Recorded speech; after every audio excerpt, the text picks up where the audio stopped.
Hello बच्चों, let's see this question. Consider the cell at 25 degrees Celsius. Zn2 plus aqueous जिसका concentration 1 molar given है, Fe3 plus aqueous, Fe2 plus aqueous, Pt solid that is platinum.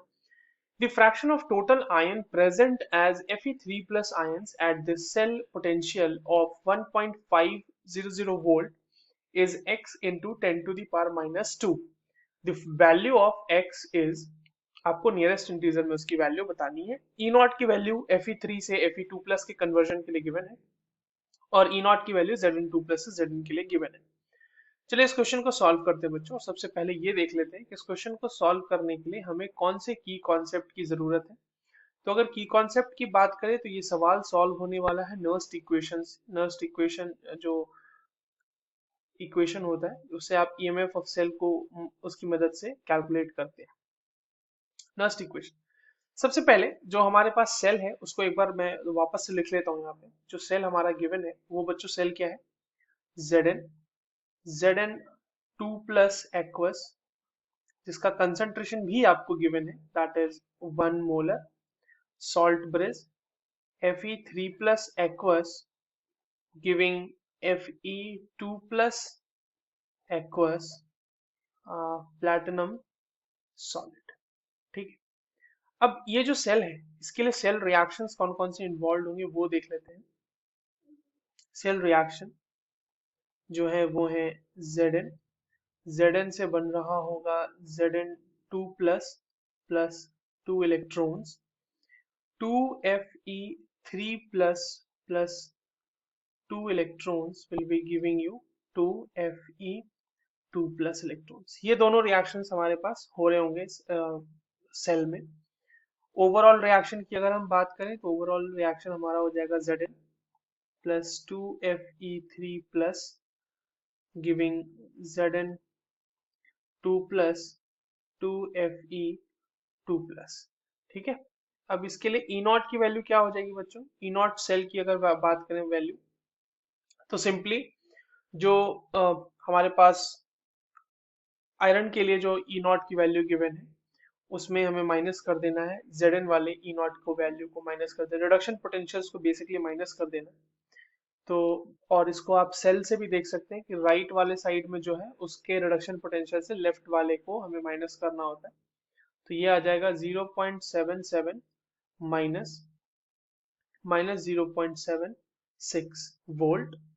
ठीक है, ये सारा value volt में आएगा और ये हो जाएगा 1.53 वोल्ट। ये हो गया E not for this given cell. अब नर्स्ट इक्वेशन का यूज करते हुए हम इसके लिए ई वैल्यू मतलब ईएमएफ ऑफ सेल कैलकुलेट कर लेते हैं। तो ईएमएफ ऑफ सेल क्या हो जाएगा, E not minus 2.303 RT upon NF into log Fe2 plus का concentration raise to the power 2 divided by Fe3 plus का concentration raise to the power 2 into Zn2 plus का कंसंट्रेशन। ठीक है, अब देखिए Zn2 प्लस का कंसंट्रेशन 1 मोलर है, उसको वैल्यू वहां पर रख दोगे तो ये टर्म ही गायब हो जाएगा, Zn2 प्लस वाला है ना। इस वैल्यू को यहाँ पर रख देते हैं और बाकी जो ई नॉट सेल है या फिर ईएमएफ ऑफ सेल है वो सारी वैल्यूज हमारे पास गिवन है। तो यहाँ पर रख देते हैं हम EMF of cell that is 1.50 volt.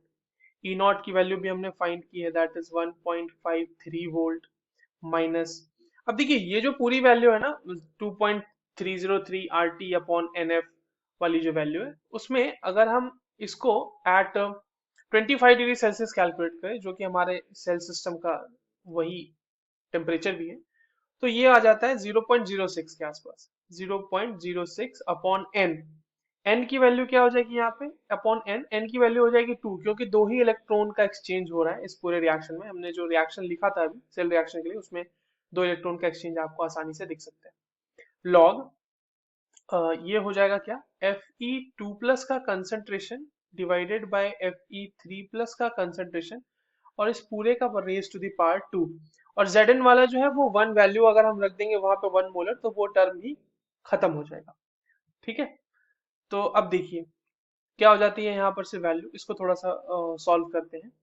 तो इसको हम लिख सकते हैं 0.06 अपॉन 2 क्योंकि n की वैल्यू 2 है, log Fe2 plus divided by Fe3 plus इसका whole square, and that will be giving you 1.53 minus 1.50 volt. ठीक है, ऑब्वियसली ये भी वोल्ट में ही होगा, तो ये वोल्ट को हटा देते हैं कुछ देर के लिए, दोनों कैंसिल आउट ही हो रहे होंगे बेसिकली। तो ये कितनी आ जाएगी वैल्यू, ये वैल्यू आ जाएगी आपके पास 0.03। यहाँ से हम लिख सकते हैं log Fe2 plus divided by Fe3 plus का कंसंट्रेशन इज इक्वल्स टू, अब देखो ये log raise to the power 2 है, तो ये 2 तो बाहर आएगा, तो 2 से 2 कैंसिल हो जाएगा। ठीक है, इस 2 से ये वाला 2 क्या हो जाएगा, कैंसिल आउट हो जाएगा, और ये क्या बच जाएगा 0.03 divided by 0.06, that is equals to 1/2 simply. या और अगर हम इसको सिंपली यहाँ से ये लिखें कि Fe2 plus का concentration divided by Fe3 plus का कंसंट्रेशन, ये रेशियो कितना आएगा, तो क्योंकि लॉग है, log Fe2 plus बाय Fe3 plus is equals to half आया, तो इसको लॉग को जब हटाएंगे, रिमूव करेंगे, तो ये 10 to the power 1/2 आ जाएगा, या फिर इसको हम √10 भी बोल सकते हैं। अब देखिए यहाँ पे क्या कीजिए आप, कि दोनों साइड आप 1 ऐड कर दीजिए, Fe2 plus का concentration divided by Fe3 plus का कंसंट्रेशन +1 कर देंगे, और ये भी इधर भी हो जाएगा √10 +1। अब ये क्यों किया, ये आपको अभी तुरंत मैं समझा देता हूँ, दैट ये देखो, ये क्या हो जाएगा, Fe2 plus का कंसंट्रेशन प्लस Fe3 plus का कंसंट्रेशन, ठीक है, डिवाइडेड बाय कितना आ जाएगा, ये Fe3 plus का कंसंट्रेशन इज इक्वल्स टू 1 + √10। अब अगर इसको मैं उल्टा कर दूं, इसको रिवर्स कर दूं, इसको जो लिखा है मैंने, तो ये हो जाएगा Fe3 plus का concentration divided bye Fe2 plus का कंसंट्रेशन प्लस Fe3 plus का कंसंट्रेशन। तो ये देखो, आपको Fe3 plus by total Fe जितना है, ये फ्रैक्शन नहीं मिल गया Fe3 plus का, and that will be equals to 1/1 + √10, जो कितना आ जाएगा 1/4.16, and that will be giving you 0.2402।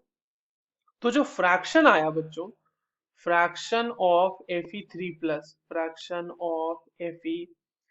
plus जो आया, वो आया 0.2402, and that could be written as 24 into 10 to the power -2।